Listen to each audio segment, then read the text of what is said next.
Bonjour à tous, ça faisait pas mal de temps que j'avais pas fait de vidéo et je voulais vous tenir au courant un petit peu des projets que j'avais lancés, notamment après le lancement de Chicken Run. Et donc voilà, je fais cette vidéo plus en mode vlog, c'est-à-dire moins coupé, moins travaillé, parce que comme je l'ai dit dans les commentaires, c'est quelque chose qui prend beaucoup de temps en fait à faire une vidéo, on se rend pas compte, mais faire une vidéo de 10 minutes, en fait, ça prend des heures, des heures, des heures pour prévoir tout ce qu'on va dire, écrire un script, faire du montage, tout ça. Enfin, j'imagine que vous savez un peu ce que c'est, mais voilà, donc moi je n'avais pas forcément l'énergie à ça, et je me suis dit, bah, c'est pas grave, je vais faire une vidéo comme ça. Si ça vous plaît, bah, on continuera, j'en ferai d'autres. Sinon, bah, écoutez, je pense que j'arrêterai l'aventure YouTube, tout ça, parce que j'ai pas l'énergie à ça pour l'instant.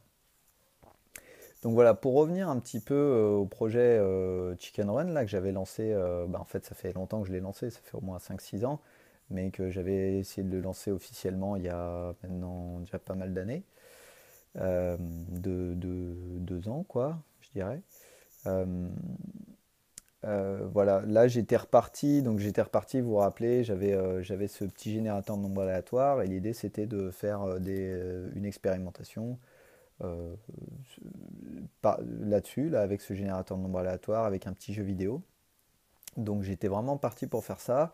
En plus, j'ai découvert, en fait, j'avais découvert à l'époque quelqu'un qui s'appelle Van Lucadou, qui est un chercheur allemand, et qui, avec deux autres chercheurs allemands, en fait, ont mis au point une théorie vraiment très intéressante, dont je vous parlerai sans doute plus en détail dans une autre vidéo, qui s'appelle la théorie de l'information, le modèle de l'information pragmatique, ou modèle pragmatique de l'information, enfin bon, peu importe, et qui cherche en fait à modéliser le fonctionnement, en fait, qui cherche à avoir un fondement théorique sur les résultats qu'on a en parapsychologie et en psychologie, parce que c'est pas que sur la parapsychologie.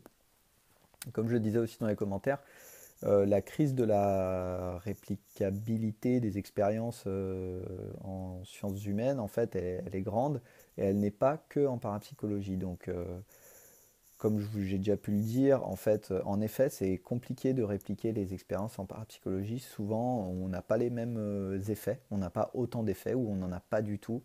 Et donc, ce qui fait que les détracteurs disent que généralement, quand il y a eu un effet, c'est soit qu'il y a un biais statistique, soit qu'il y a eu fraude, soit voilà, que c'était une sorte de hasard. Moi, je pense pas du tout à ça. Je pense qu'en effet, il y a des effets et qu'il y a plein d'études qui l'ont montré, vraiment plein d'études qui l'ont montré. C'est juste qu'on ne comprend pas pourquoi la réplicabilité se fait pas à chaque fois. Et qu'en fait, c'est qu'on comprend pas du tout le phénomène et c'est le point de vue de Lucadou, qui est de dire en fait il faut qu'on arrive à théoriser d'abord ça pour en fait en venir à faire des expériences, des protocoles expérimentaux qui prennent en compte en fait tout ça. Et tant qu'en fait on est dans une sorte de théorie ad hoc comme ça, parce qu'en fait par exemple ce qu'il dit c'est que on prend, euh, on prend les effets, en fait on a une vision cause à effet, c'est-à-dire on se dit ah bah alors si je pense je sais pas là par exemple dans le jeu vidéo c'est que je voulais faire l'expérience que je voulais faire, si je veux que la petite fontaine elle monte, et ben alors je vais les nombres vont monter en même temps, comme ça il y aura une sorte de cause à effet, comme en fait on pense comme si c'était un signal qu'on envoyait. Alors maintenant on sait qu'il n'y a pas de signal physique et tout parce qu'on a pu faire des expériences où on a mis dans des cages de Faraday, dans de l'eau, dans machin, dans plein de trucs, les générateurs de nombres aléatoires, ou même à distance, et on se rendait compte que ça marchait déjà, ça marchait toujours. Donc on sait que c'est pas une onde émise par le cerveau ou quelque chose comme ça, on sait que c'est quelque chose d'autre. Par contre, on a toujours cette analyse en fait des résultats en mode cause-effet, linéaire dans le temps, avec un signal, comme si on arrivait à émettre un signal. Et là, la théorie de Lucadou, c'est de se dire non, en fait, on est plus dans quelque chose qui s'approche, je dis bien qui s'approche, hein, faut pas, on ne va pas critiquer tout de suite, qui s'approche des fondements de la théorie quantique, en fait, qu'eux, ils ont appelé la théorie quantique faible, c'est-à-dire qu'elle n'est pas liée, en fait, ils ont repris certaines équations, mais qu'ils n'ont pas lié ça à un aspect physique, ils ont dit juste il faut reprendre les aspects, en fait, fondamentaux ça implique, dont notamment les corrélations, enfin la non-localité, l'intrication quantique, les choses comme ça, en fait, ils reprennent ces concepts-là, je dis bien les concepts, hein, pas forcément ils disent pas que c'est quantique au sens physique du terme, mais ils disent que il y a des choses qui sont à prendre en fait dans cette perception en fait des phénomènes en fait, et de dire qu'en fait c'est des phénomènes qu'on peut qualifier de quantiques dans le sens où par exemple aussi, quand on fait vous savez, en physique quantique, à partir du moment où on fait une mesure, on change en fait l'état d'une particule, par exemple. Ben là, ils disent c'est pareil. En fait, en psychologie, quand on mesure un individu, c'est-à-dire quand on lui pose une question sur son état interne, et ben en fait, on a modifié son état. Et donc, si on fait, par exemple, si on fait passer un questionnaire 2 fois à une même personne dans un moment différent, un questionnaire psychologique, et ben en fait on ne va pas avoir les mêmes réponses. Et donc on est face en fait à nous-mêmes, on est des phénomènes qu'on peut qualifier, qui ont un fonctionnement quantique, en tout cas non linéaire et non reproductible. Et donc c'est important de prendre ça en compte quand on fait des expériences avec des humains. Donc il y a cet aspect-là, et il y a cet aspect de non-localité, hein. Vous savez que voilà, il y a ces fameuses enfin, ce qu'on a appelé les variables cachées, ou en tout cas manifestement des particules qui peuvent communiquer en fait sur des très longues distances plus vite que la lumière. Et donc en fait, ça, il utilise aussi ce principe-là en fait pour dire que finalement la relation n'est pas forcément une relation de cause à effet, mais qu'il y a une relation qui ne se fait pas forcément dans le temps linéaire, en fait, avec une vision du temps linéaire, et qui se fait aussi avec une forme, ce qu'ils appellent en physique quantique l'intrication, c'est-à-dire une sorte comment ils appellent ça, un système, en fait, comme un système clos, en fait, et que quand, en fait, quand on se met, en fait, par exemple, quand l'humain utilise le générateur de nombre aléatoire, qui se met dans l'expérience pour le générateur de nombre aléatoire, il y a une sorte d'intrication qui se fait dans le système, en fait, ce système humain-machine, il y a une intrication qui se fait, et c'est cette intrication qu'il faut essayer de capter, en fait, de prendre. Et donc là, l'idée, c'était d'utiliser, en fait, justement, les méthodes statistiques de Lucadou pour, en fait, analyser les résultats que j'aurai dans l'expérience. Alors, les méthodes statistiques de Lucadou, elles sont un peu particulières, parce que justement, comme je vous dis, elle ne cherche pas à avoir une linéarité dans le temps avec à tel moment, il y a eu telle intention, et donc les nombres, en fait, le nombre de 1 a augmenté, le nombre de 0 diminué, mais plutôt à essayer de voir s'il n'y a pas une forme de lien entre le comportement de la personne. Donc là, ils appellent ça les variables psychologiques. Le comportement de la personne, ben là, en fait, c'est quoi? C'est le nombre de fois qu'elle a appuyé sur une touche, le niveau dans lequel elle était dans le jeu, des choses comme ça, en fait, des données psychologiques, en fait, qu'on va prendre, et les nombres générés aléatoirement. Mais on va plus chercher forcément à voir, en fait, si de manière absolue, il y a plus de 1 ou plus de 0. On va essayer de chercher à des endroits. En fait, on va essayer de faire des corrélations entre des choses qui sont a priori non reliées, en fait. Donc, par exemple, le nombre de fois que j'ai appuyé sur une touche, ou le niveau dans lequel je suis dans le jeu, ou des choses comme ça qui induisent un peu mon niveau d'implication, on va dire. Et les nombres aléatoires qui eux, bah, voilà, ne sont normalement pas du tout reliés à quoi que ce soit. En fait, ils sont aléatoires. Et ce mélange, en fait, on va le mettre on va prendre ces entrées-là et on va les croiser dans des matrices, en fait. Donc, en fait, par exemple, on va croiser le nombre de fois que j'ai appuyé sur une touche à la seconde 1 avec les nombres aléatoires à la seconde 14, par exemple. Voilà. Donc, des choses qui paraissent pas forcément logiques. On va se dire, il n'y a pas de lien entre quand j'ai appuyé sur une touche à 1 seconde de l'expérience et les nombres qui ont été générés à 14 secondes. Enfin, si on pense en termes linéaires du temps et de l'espace, il n'y a pas de lien. Mais si on pense en termes d'intrication, c'est-à-dire à partir du moment où j'ai créé en fait un lien avec cette machine, il y a quelque chose qui se passe et qui dépasse la notion de temps et d'espace, alors bah, il y a peut-être un lien. Et en fait, c'est ce qui fait en fait Lucadoo, c'est de faire des matrices de corrélation avec des statistiques bah, qui existent dans d'autres domaines quand on cherche justement à faire des liens avec des variables qui ne sont pas reliées et voir en fait si il y a des choses qui sortent significativement. Et donc par exemple, moi ce que je voulais faire dans mon expérience, c'était de regarder en fait quand il y avait personne, donc en fait de générer des nombres aléatoires quand il y avait personne, d'appliquer en fait à ces nombres aléatoires les données psychologiques du jeu d'une personne en fait par exemple. Donc en fait une personne elle joue au jeu, donc ça j'ai ces données psychologiques. Je fais une corrélation avec les nombres aléatoires qu'elle a générés à ce moment-là. Et après, je fais aussi une corrélation avec des nombres aléatoires qui ont été générés quand la personne ne jouait pas. Donc là où potentiellement, normalement, il n'y avait pas d'intrication.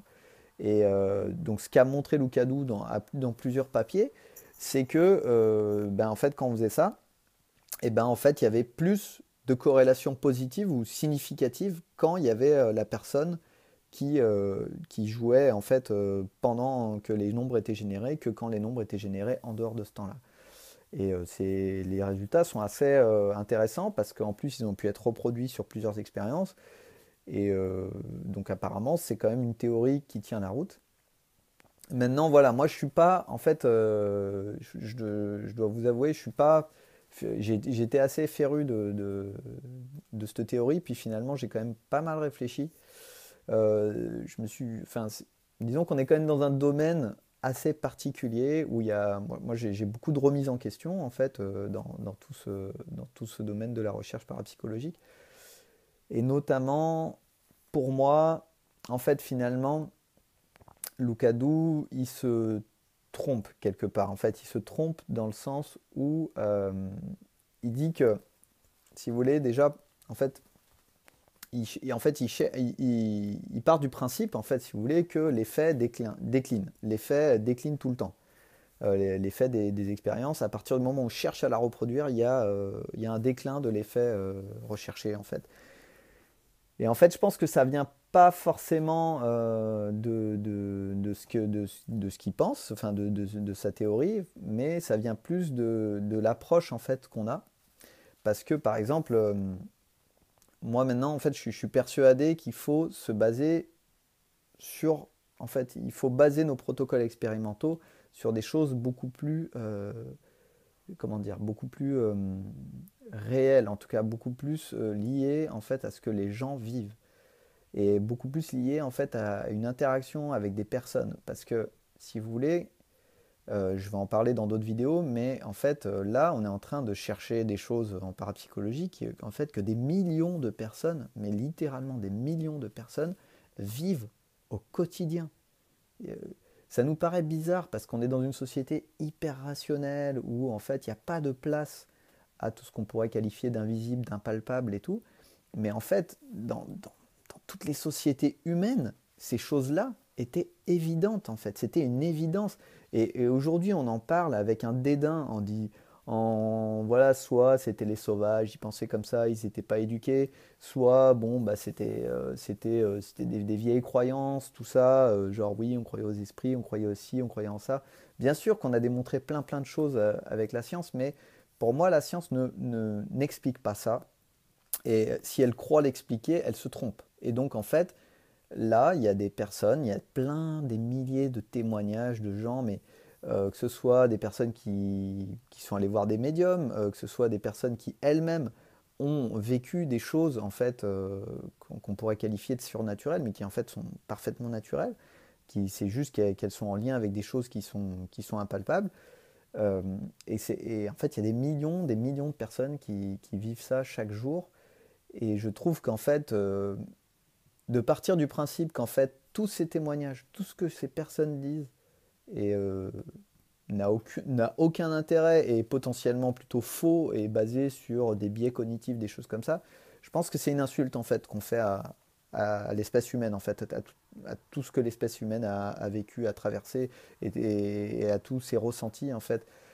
Et c'est vraiment une insulte qu'on fait, c'est vraiment un manque de modestie de la science moderne de se placer comme ça. Et en fait, en cherchant à rentrer dans ce carcan en fait scientifique où tout doit être vérifié par des statistiques, par des calculs, tout doit être mis en fait en laboratoire, par un protocole strict qui, que moi je trouve hyper intéressant, hein.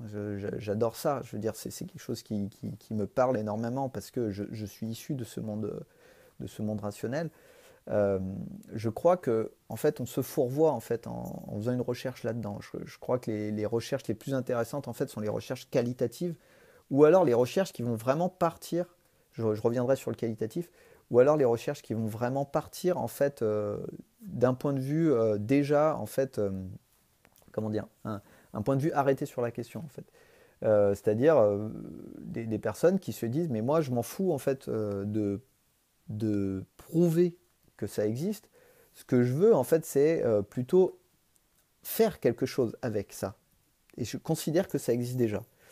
Et en fait, c'est là-dedans, en fait, que moi, je cherche actuellement. C'est plutôt que de me dire, faut absolument prouver. Moi, je suis convaincu que ça existe parce qu'il y a eu déjà plein de preuves expérimentales. Et puis en plus, qu'il y a énormément de témoignages.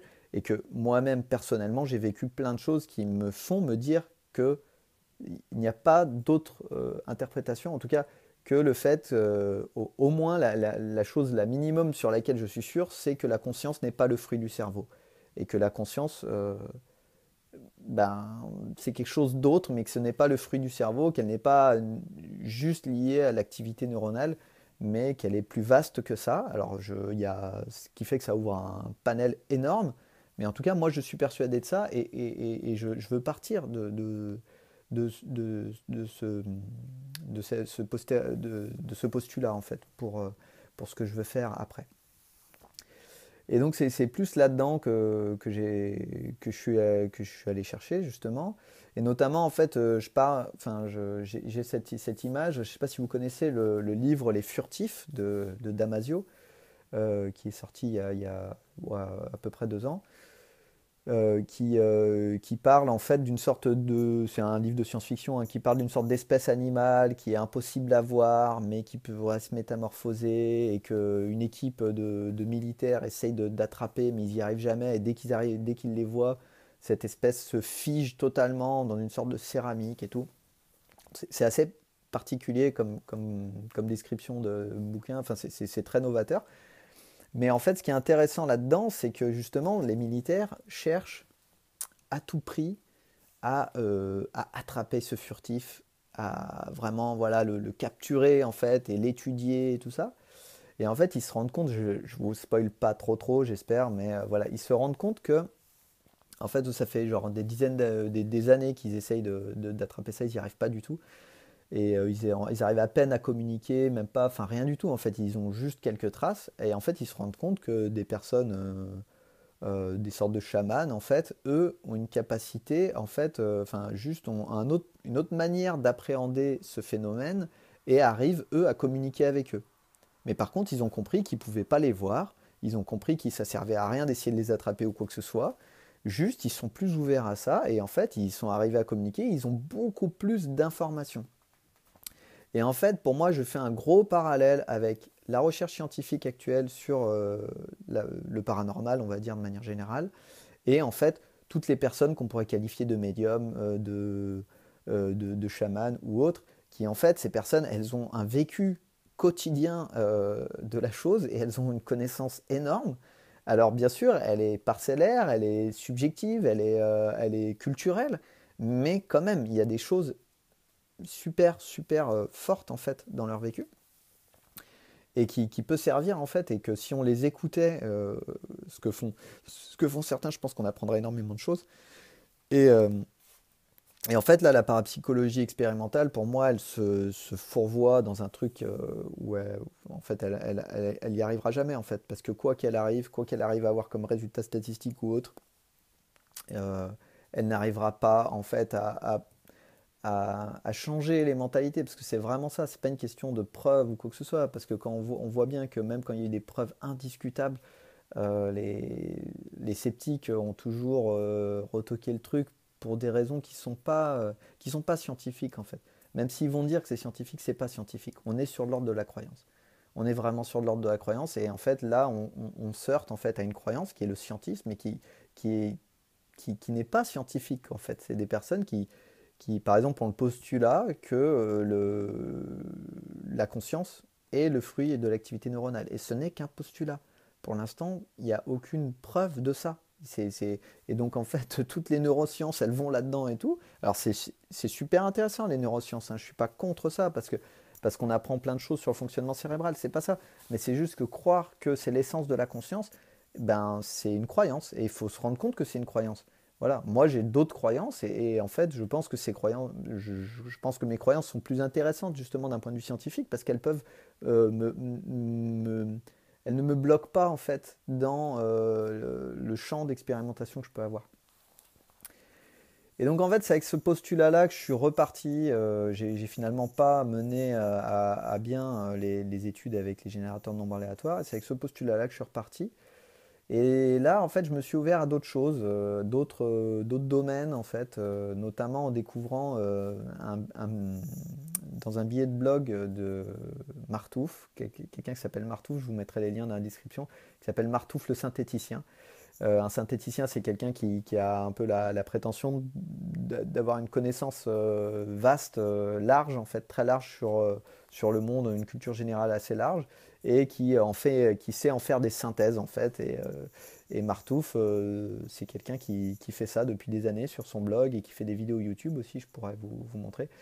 Et notamment, il a fait un super article sur un appareil qui s'appelait à l'époque, maintenant il y a eu des problèmes commerciaux et tout, mais qui s'appelait le LVA, le Life Vibration Analyzer, en fait, qui est un petit oscilloscope, tout bête oscilloscope, hein, qui en fait a un logiciel intégré qui permet en fait c'est assez long en fait à vous expliquer le fonctionnement de la machine. Il faudra vraiment que je fasse une vidéo spécifique à ça. Mais ça a été développé par donc quelqu'un qui n'est pas forcément scientifique, hein, qui s'appelle Stéphane Cardino, qui est un Suisse et qui est géobiologue. Donc un géobiologue, grosso modo, c'est les sourciers de maintenant. Hein.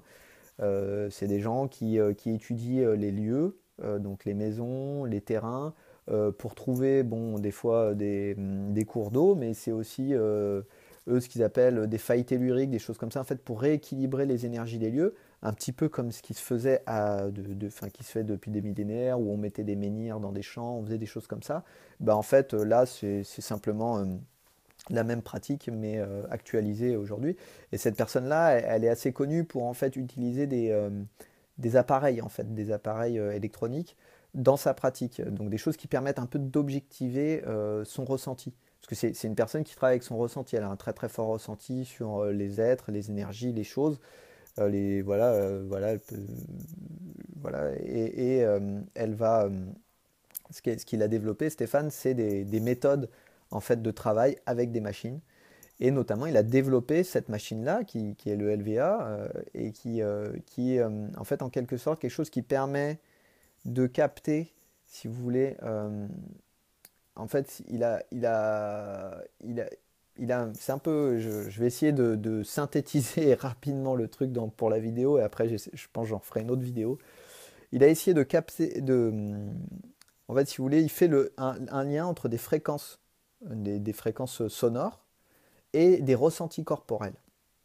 Et donc ils ont fait ça à plusieurs en fait pour voir avec plusieurs personnes qui avaient une certaine sensibilité pour voir, et donc ils ont balancé des fréquences comme ça, donc ils ont commencé à 0 Hz, puis ils ont monté et à chaque fois les personnes disaient qu'est-ce qu'elles ressentaient dans le corps. Donc c'est ce qu'on appelle un effet psychoacoustique. Et ce qu'ils se sont rendus compte, c'est qu'en fait il y avait des liens entre les endroits du corps et des fréquences acoustiques et que c'était une fonction logarithmique en fait, donc non linéaire, qui partait des pieds. Donc le bout des pieds c'est 0 Hz, les talons c'est 8 Hz, Et on monte comme ça, là jusqu'à là, à cet endroit-là, c'est le La. Et puis là, on arrive jusqu'à 800 Hz. Donc le La, c'est, je sais plus, je suis pas bon en 144 Hz, je crois, et là, c'est 800 Hz. Et après, même, on peut aller au-dessus avec des ressentis qui sont au-delà, qui sont extracorporels. Donc il est parti sur cette grille enfin cette grille liée en fait entre le corps et les fréquences. Et ce qu'il arrive à voir, c'est en fait il balance une sorte de son non acoustique, mais qui fonctionne pareil, une fréquence non acoustique, mais qui fait réagir le corps de la même manière. Et en fait, il cherche à capter la réponse corporelle en fait. Alors là, c'est tout simplement avec une sorte de petite antenne, on met sa main ou ses cheveux, ou voilà, c'est assez barré, il faudrait que j'en parle plus en détail, mais grosso modo, on capte en fait le bruit, si vous voulez, le bruit du corps, et on fait une découpée fréquentielle de ça, et on essaye de voir en fait, par exemple sur la fréquence 1 Hz, 2 Hz, tout ça, si ça a été si le signal a été amplifié, diminué, excité ou autre, et on arrive en avoir à en faire des conclusions en fait sur si en fait on a des zones de notre corps qui retiennent plus ou moins l'énergie, ou qui sont en manque d'énergie, ou qui sont où il y a des tensions, des choses comme ça.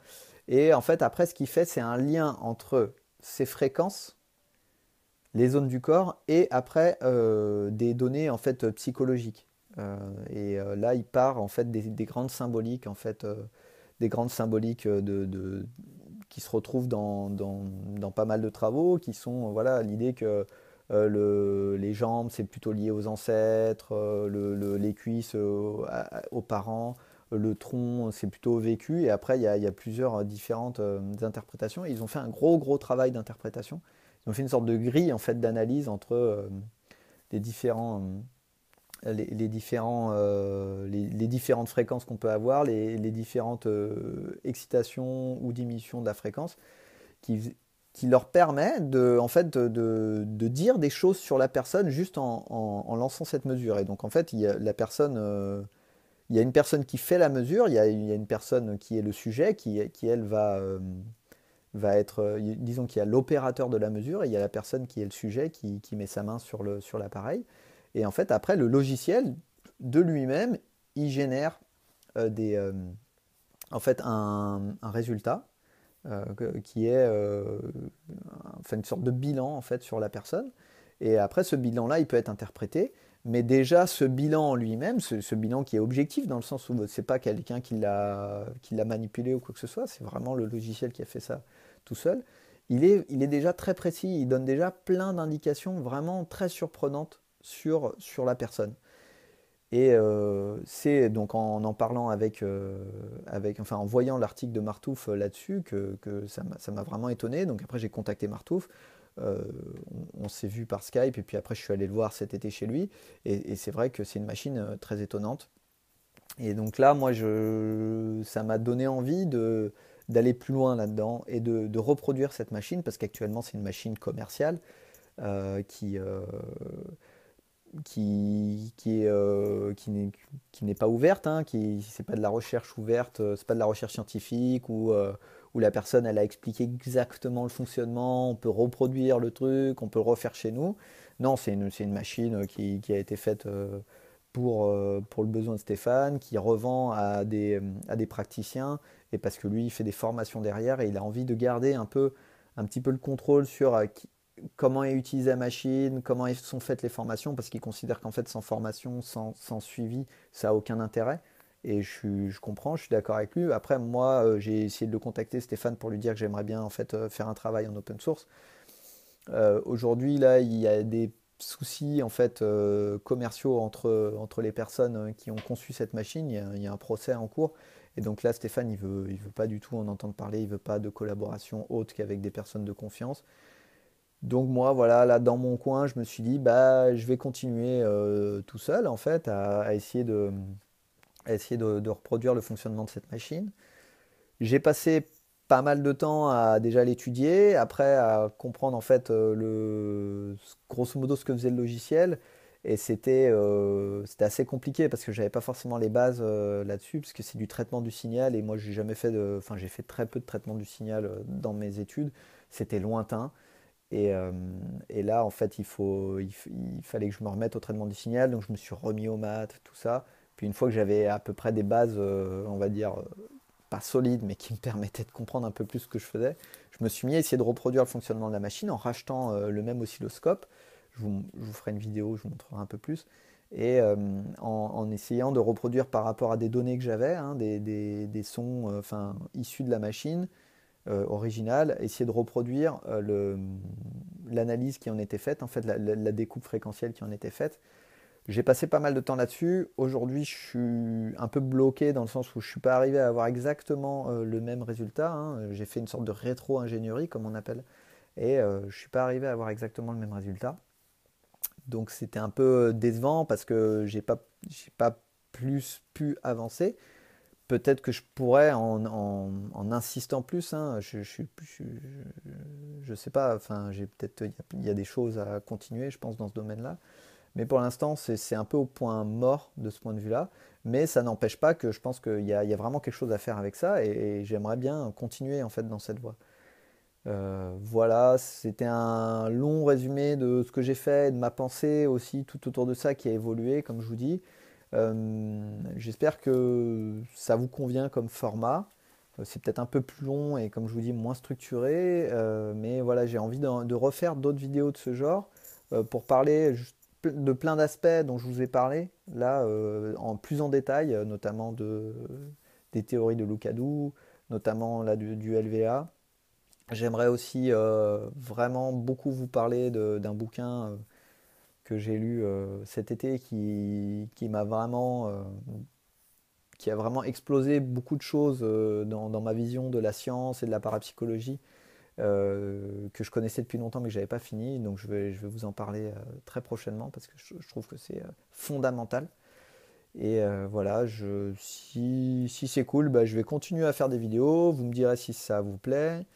Et enfin, dernière info, je pense que je vais sortir de YouTube parce que moi je fais des vidéos qui sont en Creative Commons, c'est-à-dire des vidéos qui sont libres d'accès, modifiables et partageables. Et en fait, Google voilà, a décidé de monétiser ce genre de vidéos, même si en fait moi je ne les monétise pas, je ne mets pas de pub dessus, mais eux ils ont décidé, pour certains acteurs pour l'instant, mais sans doute après pour tout le monde, de monétiser ces vidéos, c'est-à-dire de mettre de la pub sur des vidéos qui sont censées ne pas en avoir et qui sont censées vraiment être gratuites et dans une optique voilà, de libre diffusion. Donc là, moi, je suis pas du tout d'accord avec ça, je ne supporte pas le modèle de la publicité. Donc je vais sûrement mettre mes vidéos sur Peertube. Je laisserai peut-être je mettrai peut-être des petits bouts de vidéos sur YouTube pour dire qu'il y a la vidéo à aller chercher sur Peertube, mais à mon avis, voilà, je vais arrêter mon activité YouTube. Voilà, ça fait déjà assez longtemps que je parle. Je vous souhaite une bonne journée et à bientôt.